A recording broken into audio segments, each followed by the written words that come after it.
Sabay-sabay natin alamin ang mga kaganapan na nangyayari sa ating bansa.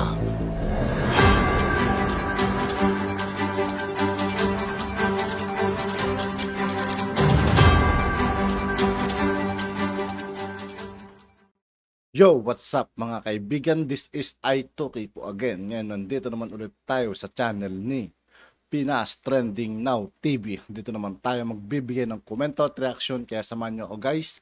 Pero bago ang lahat ng yan, sa lahat ng hindi pa nakasubscribe kay Pinas Trending Now TV, mag-subscribe na po. At huwag nyo rin pong kalimutan mag-subscribe dito sa aking channel. Simulan natin mga kaibigan, let's go! Yung rest of the message. Okay, so as we take measured yet realistic strides towards progress, let us allow our steadfast spirit to drive us to uplift every Filipino and build an inclusive and more progressive Philippines. Okay, ngayon mga kutsero, actually, kung ako tatanungin, sana hindi na lang naglabas ng ganitong statement. Simula dito pababa, okay na to eh. He could have started with that pababa. Sa totoo lang. Pero kasi, ito kasi yung, hindi ko alam kung, hindi ko, siya ba sumulat niyo? I cannot eh. Sorry. Real talk na lang, I cannot, it's, sige, bago pumunta sa opinion ko dyan. Ito muna. I think that there is a misunderstanding dito sa unang phrase, o sa unang paragraph. Tagalogin natin, sa salitang kalsada na lang, para mas maintindihan natin lahat. Ako ay nakikiisa kasama ng mga Pilipino na tumitingala kay Ninoy Aquino dahil siya ay naniwala at naipaglaban sa palagay niya ay tama, sa kung anong palagay niya ay tama, at naging halimbawa siya sa maraming Pilipino. Yun lang yan, tutuusin. So he is hindi sinasabi ni PBBM na naniniwala siya sa kung ano yung pinaglaban ni Ninoy Aquino. Hindi po. Ang sinasabi niya, nakikiisa siya sa mga tao na isineselebrate si Ninoy Aquino dahil naniwala siya sa kanyang ipinaglaban at naging halimbawa siya sa kanila. Parang ganon. So, ang misunderstanding is kasi mga kutsero, ito naman kasi ang ano, kaya may misunderstanding. Sa pananaw po kasi ng mga kakamping. Wala ata ito mga kaibigan nung panahon ng Ninoy Aquino Day, kailan lang yun mga kaibigan? Ng mga dilawang pink CPP, NPA. Sa pananaw ho kasi nila, Mr. President, kung nakakarating man po sa inyo itong mga video na, kayo po ang kalaban. At kami po, yung 31 million na bumoto sa inyo, araw-araw, well, hindi na lahat kasi may mga ibang may mga ibang ano dahil hindi nakuha ang gusto nila. Wala na. Anyway, going back. Kami po, na sumusuporta pa rin sa administrasyon, we are still fighting para pa rin kaming nasa kampanya. Bali, ganun ang ibig ko sabihin. Hindi naman nung nagbago eh. Pina-fact check pa rin kami, binabatikos pa rin kami, tinatawag pa rin kaming troll. Hanggang ngayon. Tapos tagal nang tapos na eleksyon, di ba? Hanggang ngayon. So mahirap po ang unity kung yung mga iniimbita nyo na makipag-unite, hindi naman po kayo gustong kasama. At marami po kami na pinili po kayo na mga kasama, pero parang ginamit kasi. By the way, baka ma-misinterpret na naman ako dito. Sabihin, binabatikos ko si BBM. Alam nyo mga kutsero, sasabihin ko po sa inyo, hanggat merong hanggat nasa poder, hanggat nasa kapangyarihan ang pamilya ni Apo Lakay, susuportahan. Hanggat nasa posisyon ang pamilya ni Apo Lakay, susuportahan sa politika. So, ito po mga kutsero ay isang paraan para ipakita ko po ang aking pagsuporta sa kanila. Yung tawagin po yung kanilang atensyon sa mga bagay na parang hindi nila nabibigyan ng pansin. Kasi po, tulad nito, marami yung nagko-comment ngayon, tulad ni Mishi.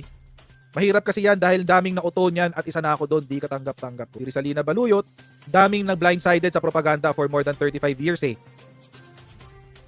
Hindi lang ako to. Hindi lang ako nga, yung unang-una kong post kaninang madaling araw, anong sinabi ko? Ay, August 21 pala today, it's just an ordinary day. Wala palang special non-working holiday ngayon. So, although I understand, naiintindihan ko po yung espiritu ng gustong sabihin ni PBBM. Nagigets ko po siya. Yung spirit. I get it. Nagigets ko yung gusto niya ipahiwatig. Gusto niyang mag-invite ng unity, Gusto niyang maging diba, maging progresibo ang bansa sa pamamagitan ng unity, etc. Ako gusto ko rin yun. Walang problema dun. Kaso po, mga Akochero, ito lang po yung akin.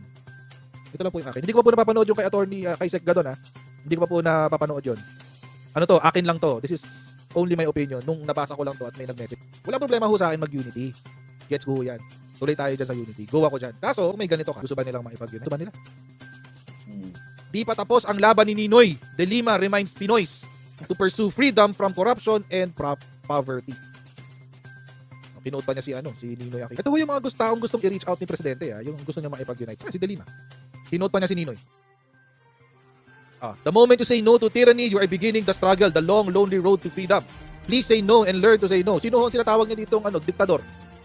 Tatay ni PBBM. Sa Apo lang. Ninoy's death showed brutality of Marcos regime in silencing critics. Sabi nila. Siya na ang presidente ng Liberal Party. Liberal Party President and Albay Representative Ed Selagman on Monday said former Benigno Aquino Jr. had made numerous sacrifices including giving up his own life to restore the country's democracy. Ito po yung sinasabihan ni PBBM na. Although sinabi naman niya, let's set aside politics, etc., etc. They won't They will not do that. They will not do that. Magkamatayan bukas, hindi ho nila gagawin yun. Hindi ho nila isasantabi yung kanilang politika. Unless yung politika na yun ay kailangan nila para makausad sila sa buhay nito. Bam Aquino, doon na tayo sa pamilya. Hindi ka nag-iisa. Bam Aquino urges Filipinos to take heart the phrase for Ninoy Aquino. Pasalamat Ninoy. Siguro merong may mga loyalist na hindi nila kayang sabihin yung mga sinasabi ko ngayon. I'll just speak for them. Diba? At kung kayo yun, mag-comment na lang kayo dyan sa comment section or dito sa chat room. Taas kayong kamay na gano'n. If you agree. But wala na mga kaibigan.